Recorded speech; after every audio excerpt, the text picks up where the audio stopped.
और याद करो जब पैगंबर सल्लल्लाहु अलैहि वसल्लम ने अपनी एक बीवी से एक भेद की बात कही तो उसने दूसरी को बता दी।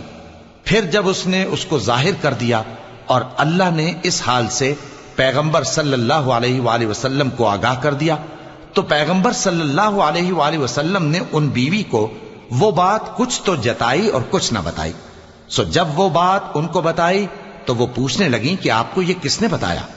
फरमाया कि मुझे उसने बताया है जो सब कुछ जानने वाला है, खबरदार है। अगर तुम दोनों अल्लाह के आगे तौबा करो तो बेहतर है, क्योंकि तुम्हारे दिल मायल हो ही गए हैं।